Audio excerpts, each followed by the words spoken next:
এটা শুধু Uber bike চালানোর গল্প নয়, এটা আমার স্বাধীনতার গল্প। প্রতিটা রাইড, প্রতিটা যাত্রী আর প্রতিটা পথ আমাকে কিছু না কিছু রোজই শেখায়। চলুন শুরু করি আমাদের যাত্রা। হাই ফ্রেন্ডস, তো সবাইকে স্বাগত রাইড উইথ একেডি। তো নিজের পরিচয় দেওয়ার আগে সবার আগে এই পেজটা কেন ক্রিয়েট করছি, বা আজকে this is my first blog. তো কেন এই ব্লগটা আমি বানাচ্ছি সেটা আগে একটু বলি। দেখেছি যে বাংলায় এই ধরনের moto vlog with bike, Uber bike বেশ অনেক কম, এবং এটা একটা আনঅর্গানাইজড সেক্টর। অনেকেই ভাবে যে আরে বাইক চালাচ্ছি, ঠিক আছে চলো একটুখানি চালিয়ে নিলাম, একটু উবের চালিয়ে নিলাম, 2 টাকা পকেটে এলো। আমি কিন্তু এইভাবে উবের চালাই না। ফার্স্ট অফ অল বলি যে আমি বহু বছর চাকরি বাকরি করেছি, বিভিন্ন সেক্টরে পড়াশোনাও করেছি, যেরকম যেটুকু পড়াশোনার দরকার থাকে। তো তারপর চাকরি করেছি প্রায় 16-17 বছর। তো আফটার দ্যাট প্রায় 1.5 বছরের বেশি চাকরি বাকরি ছেড়ে দিয়েছি, বিকজ চাকরি বাকরি করতে ভালো লাগছিল না। মনে হয়েছিল নিজে কিছু করব। অনেক বছর হয়ে গেছে চাকরি করেছি। চাকরি সূত্রে ভারতবর্ষর বিভিন্ন জায়গা, পুরো ওয়েস্ট বেঙ্গল, নর্থ ইস্ট বিভিন্ন জায়গা আমি থেকেছি, ঘুরেছি চাকরির জন্য। আমি চাকরি বাকরি ছেড়ে আমার একটা নিজের ব্যবসা এই মুহূর্তে আছে। যারা আমাকে চেনেন, আমাকে জানেন, তারা জানেন আমার একটা ছোট্ট ইনডোর প্ল্যান্টের নার্সারি আছে, যার নাম পটেড ব্লিজ কলকাতা। তো ওই নার্সারিটা চালু হয়েছে প্রায় 1.5 বছর। তো এটা বাগুইআটি দেশবন্ধু নগরে। তো ওটা তো চলছে। তো আমি বেসিক্যালি উবার রাইড শুরু করেছিলাম নিজের একটা ভালোবাসা, বিকজ দুটো জিনিস এখানে কাজ করেছে। এক তো হচ্ছে আমি গাড়ি চালাতে ভালোবাসি, সে 2 হুইলার হোক বা 4 হুইলার, স্পেশালি 2 হুইলার। এই কারণে যে আমি বাইক রাইড করতাম বা রাইড করি। আমাদের একটা গ্রুপও আছে, মোটোস অ্যাফেয়ার্স বলে। তো আমাদের গ্রুপ, আমরা সেখানে রাইড করি। তো আমি মানে কেন বললাম এই কথাটা, বিকজ আমি বাইক চালাতে ভালোবাসি। ইনফ্যাক্ট আমার একটা ছোট 4 হুইলারও আছে।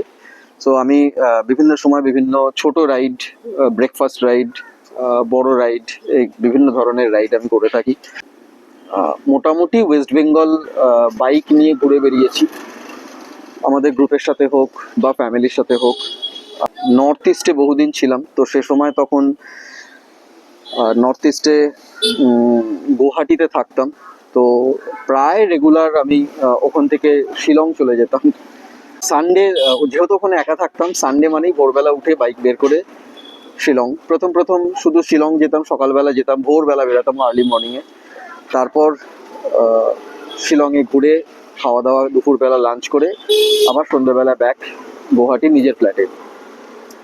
সো নর্থ ইস্টের বহু জায়গা আমি গেছি। ইনফ্যাক্ট আমি আগরতলাতেও গেছি। তো চেরাপুঞ্জির বিভিন্ন জায়গা, মৌসিনরাম, বিভিন্ন জায়গা আমি ঘুরেছি। সো গাড়ি চালাতে আমি ভালোবাসি। তারপর যেটা সেকেন্ড ফ্যাক্টর কাজ করলো, সেটা হচ্ছে আমি যখন ব্যবসা করতে লাগলাম, এবং প্রায় 1 বছরের কাছাকাছি, তো তখন দুপুরবেলাটা বাড়িতে বসে থাকতে ভালো লাগতো না। হয়তো সে সবসময় কাস্টমার তো থাকে না নার্সারিতে। চুপচাপ বাড়িতে বসে থেকে ঘুমানোর তো কোনো মানে নেই। তো তখন ঠিক করলাম উবার চালালে কি হবে, একটা জিনিস এনগেজ থাকবো নিজেকে, আমার প্যাশন গাড়ি চালানো, তো সেই রাইডটাও থাকবে। 3 নম্বর হচ্ছে কিছু ক্যাশ ফ্লো থাকবে, কারণ আমার নার্সারি থেকে যে ব্যবসাটা আসে সেটা দিয়ে আমার নার্সারি চলছে, রিসাইক্লিং হয়। তাছাড়া আমার ফ্যামিলির যে ডেলি নিডস যেটা থাকে বা মান্থলি নিডস যেটা থাকে সেটা আমার চলে যায়। কিন্তু আমার নিজের হাত খরচা প্লাস আমি ধরুন বছরে 2 বার বাইরে বেরোই, ঘুরতে বেরোই, নিজে হতে পারে বা ফ্যামিলি নিয়ে বেরোই। তো সেই সমস্ত খরচাগুলো চালানোর জন্য আমি আমার নার্সারি থেকে কেন খরচা করব, নার্সারির আয় থেকে কেন খরচা করব, সেটা আমি খরচা করি এই আমি যে এখন রেগুলার উবার চালাচ্ছি, সেখান থেকে আমার যে ক্যাশ ফ্লোটা আসছে, লিকুইড ক্যাশ আসছে, সেটা থেকে আমি খরচা করি। তো এটা করতে গিয়ে আমি দেখেছি যে বহু মানুষ আমাকে প্রশ্ন করেছে, এত পড়াশোনা করার পর, এত কিছু চাকরি বাকরি করার পর শেষ পর্যন্ত উবার। তো আমি প্রথমেই বলি যে আমার কাছে উবার চালানো বা আমার নার্সারি বিজনেস বা যে কোনো কাজ আমার কাছে সমান। আহ, আমি যখন চাকরি করতাম তখন আমার মনে হতো আমি কারুর জন্য খাটছি। হ্যাঁ, হতে পারে এটা ঠিক যে চাকরিতে আমি যে আয় করতাম তার এখনো 20% হয়তো আমি করি না, কিন্তু আই এম হ্যাপি। আর কোনো কাজকেই আমি ছোট মনে করি না। ইনফ্যাক্ট আমি আমার বাড়ি থেকেও প্রচুর সাপোর্ট পাচ্ছি। স্পেশালি আমি বলবো আমার বোন, আমার ওয়াইফ, আমার মা, প্রত্যেকে সাপোর্ট করে এবং প্রত্যেকেই মনে করে যে হ্যাঁ ঠিক আছে, নিজে কাজ করছি, সৎ উপায় করছি। আর একটা বিজনেস তো না, আমার মেন বিজনেস হচ্ছে ইনডোর প্ল্যান্টের। সো সেটা থেকে তো আমার আসল আয় আসছে। এটা ঠিক আছে, আমি গাড়ি চালাতে ভালোবাসি, প্রতিদিন 10টা লোকের সাথে দেখা হয়, কথা হয়।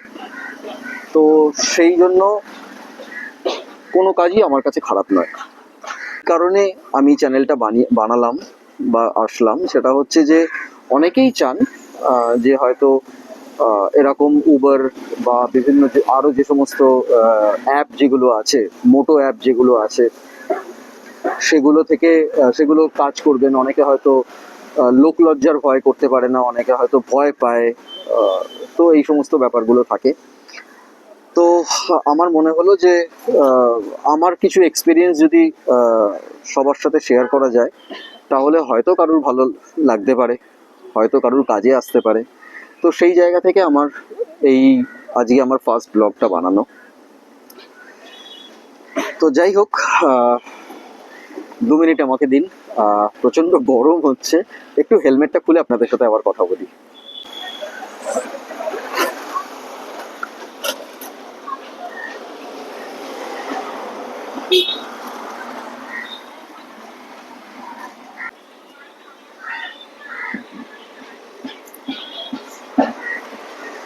যেটা বলছিলাম যে আমি এই মুহূর্তে এখন রাস্তায়। আজকে সকালবেলা বেরিয়েছি, আজকে আমার বেরোতে দেরি হয়েছে, প্রায় বেরিয়েছি 11টা। জেনারেলি আমি বেরোই সকাল 9টা থেকে 9:30টার মধ্যে। তো প্রায় 6 মাস হয়ে গেল। আমি বলে দেওয়ার দরকার যে যদি কেউ কাজ করতে চান উবারের, আমি কিন্তু বেসিক্যালি শুধু এক্সক্লুসিভলি উবের অ্যাপের সাথেই কাজ করি। অন্য কোনো অ্যাপ হ্যাঁ আমার কাছে ডাউনলোড করা ছিল, ইনফ্যাক্ট এখনও যাত্রী সাথী অ্যাপ ডাউনলোড করা আছে।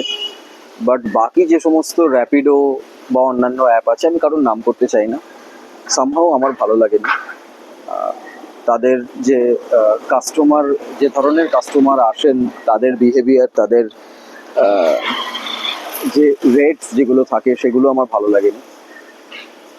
তো প্রথম বুঝতে পারিনি, বুঝতে অনেকদিন সময় লেগেছে কিভাবে উবের অ্যাপটা কাজ করে, কি করলে ভালো রাইড পাওয়া যায়, ইনকাম সোর্স কোন সময় থেকে কোন সময় বেটার হয়, কলকাতার মধ্যে কোন কোন লোকেশনে বেশি কাস্টমার পাওয়া যায়। তো সেই জিনিসগুলো আস্তে আস্তে বুঝেছি, শিখেছি, এখনো শিখছি। আর এই মুহূর্তে আমি উবেরের প্ল্যাটিনাম রাইডার। তো প্ল্যাটিনাম রাইডারের কিছু সুবিধে আছে, সেগুলো এটা আমি অ্যাচিভ করেছি।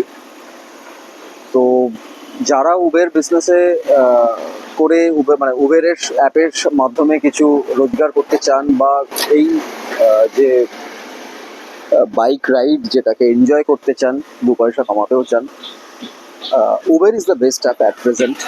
But I am happy. তো এই জায়গাগুলো কিভাবে কাজ করতে হয়, কি করলে আরো বেটার রেজাল্ট পাওয়া যায়, আমি আমার এক্সপিরিয়েন্স শেয়ার করতে পারি।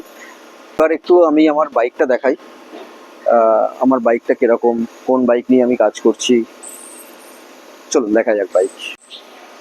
তো এই হচ্ছে আমার বাইক, এটা অ্যাভেঞ্জার, বাজাজের অ্যাভেঞ্জার ক্রুজ 220 মডেল। এটা নিয়েই কিন্তু আমি রাইড করি, আমি বাইক চালাই।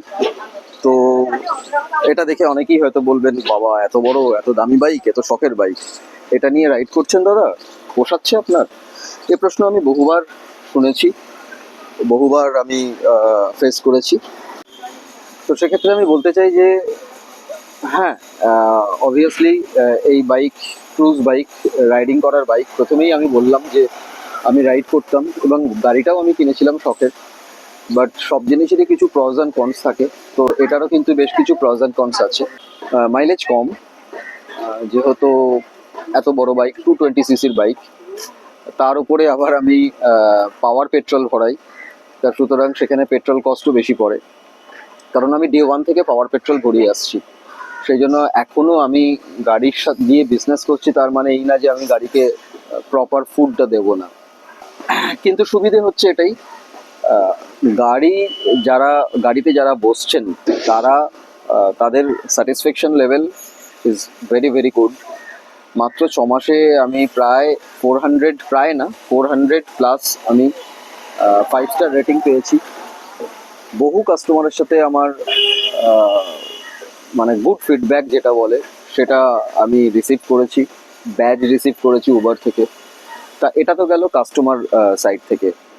নিজের দিক থেকে যদি বলতে হয়, গাড়ি চালিয়ে আরাম আছে। যে গাড়ি আমি সারাদিন চালাবো, যে গাড়ি নিয়ে আমি সারাদিন ঘুরবো রাস্তায়, কলকাতার রাস্তায় বা 24 পরগনার রাস্তায়, সেই গাড়ি যদি ঠিকঠাক না থাকে, গাড়ি চালিয়ে যদি আরাম না হয়, তাহলে কষ্ট, তখন সেটা কষ্ট হবে।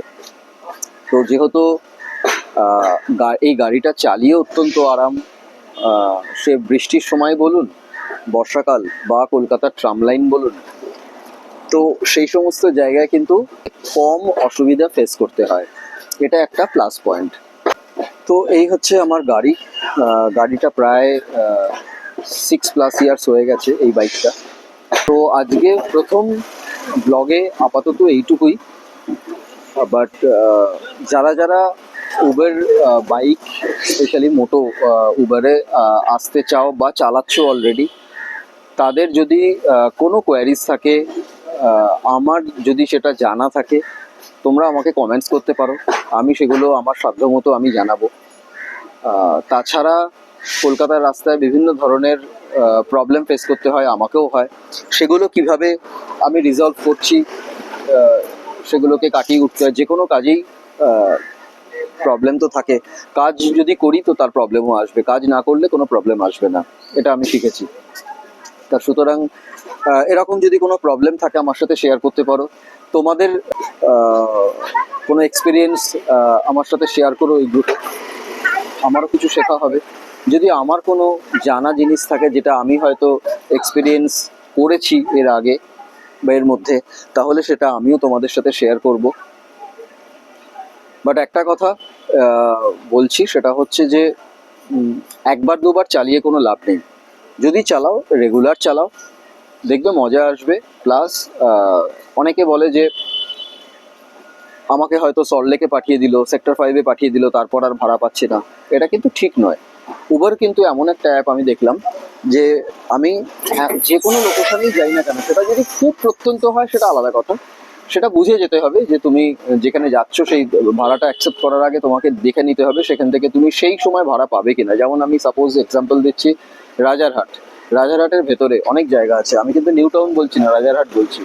সেখানে কিন্তু যদি তুমি বিকেলের পর যাও, সন্ধ্যেবেলা যাও, সেখান থেকে ভাড়া নাও পেতে পারো বা সঙ্গে সঙ্গে না পেতে পারো। কিন্তু সেখানেই যদি তুমি আবার সকালের দিকে যাও, সেখান থেকে ভাড়া তুমি পাবেই। উবার কিন্তু এমন একটা অ্যাপ যে তুমি যেই তোমার ভাড়া শেষ করলে, তখনই তোমাকে একটা বা দুটো মিনিমাম নেক্সট রাইড অপরচুনিটি দেবে। তুমি যদি সেটাকে অ্যাকসেপ্ট না করো, তাহলে হয়তো তোমাকে অনেকক্ষণ বসে থাকতে হতে পারে। তো এমন জায়গায় তুমি যখন যাচ্ছ যেখানে হয়তো ভাড়া কম, তুমি জানো অপরচুনিটি কম, সেখানে কিন্তু প্রথম বা দ্বিতীয় যে অপরচুনিটি দিচ্ছে সেটা অ্যাকসেপ্ট করাটাই আমার মনে হয় বুদ্ধিমানের কাজ। ইনফ্যাক্ট আমি তো সেভাবেই করি। তো এই 6-7 মাসে উবের লাইফে কিন্তু আমি সেই জন্য খুব একটা বড় কিছু ফাঁসিনি। একবার বিকেলবেলা আমি বিরাটই গেছিলাম, বিরাটে গিয়ে সেখানে ফেসে গেছিলাম। যাই হোক, ফাইনালি তারপর পেয়ে গেছিলাম। তো ধৈর্য রাখতে হবে, পেশেন্স রাখতে হবে, সাবধানে গাড়ি চালাও। রাস্তায় বাইক চালাচ্ছে যারা, তাদের কিন্তু সাবধানতা মেনটেন করতে হবে, অবলম্বন করতে হবে। সিগন্যাল মেনে চলতে হবে। নো এন্ট্রি এরিয়াতে ঢোকাই ভালো। কারণ গাড়িকে কন্ট্রোল করছি আমরা যারা রাইডার আছি, আর আমাদেরকে কন্ট্রোল করছে কিন্তু সিগন্যালিং সিস্টেম, কলকাতা পুলিশ বা যে কোনো জায়গার সিগন্যালিং সিস্টেম। সুতরাং সিগন্যালটাকে রেসপেক্ট করাটা কিন্তু আমাদের কাজ, আমাদের ডিউটি, আমরা যখন রাস্তায় গাড়ি নিয়ে বেরোচ্ছি। আর প্রত্যেক কাস্টমারের সাথে ভালো ব্যবহার করা, এটা কিন্তু অত্যন্ত জরুরি। গুড ফিডব্যাক, এটা কিন্তু উবের অ্যাপের জন্য বা যে কোনো অ্যাপের জন্য, মানুষের সাথে মানুষ চলার জন্য এটা কিন্তু খুব জরুরি। এটা যদি কন্টিনিউ করা যায়, এটা থেকেও অনেক কিছু উন্নতি করা যায়, অ্যাটলিস্ট এনজয় করা যায়। তো এইগুলো মেনটেন করে আমি আজকে এই জায়গায় এসেছি। তো আজকে ব্লগটা এখানেই শেষ করছি। এরপর যদি আবার কখনো আসি তো তখন দেখা হবে, নিশ্চয়ই আসবো। আর বাই দ্যাট টাইম ব্লগটা কেমন লাগছে, এরকম ব্লগের প্রয়োজন ছিল কি না, এবং তোমাদের এক্সপিরিয়েন্স আমার সাথে শেয়ার করো। আমিও আমার প্রতিদিনের প্রচুর প্রচুর প্রচুর এক্সপিরিয়েন্স হয় রাস্তায় কাজ করতে গিয়ে, পুলিশের সাথে এক্সপিরিয়েন্স হয়, কাস্টমারদের সাথে মানে প্যাসেঞ্জারদের সাথে এক্সপিরিয়েন্স হয়, বিভিন্ন জায়গায় বিভিন্ন ভালো ভালো সিনিক বিউটি দেখতে পাই, কলকাতার সল্টলেকে, সাউথ কলকাতায় বিভিন্ন ধরনের। তো সেগুলো আমি এরপরে এক এক করে আমি শেয়ার করব এই পেজে। আশা করি তোমাদের ভালো লাগবে। তো আজকের মতো টাটা, বাই।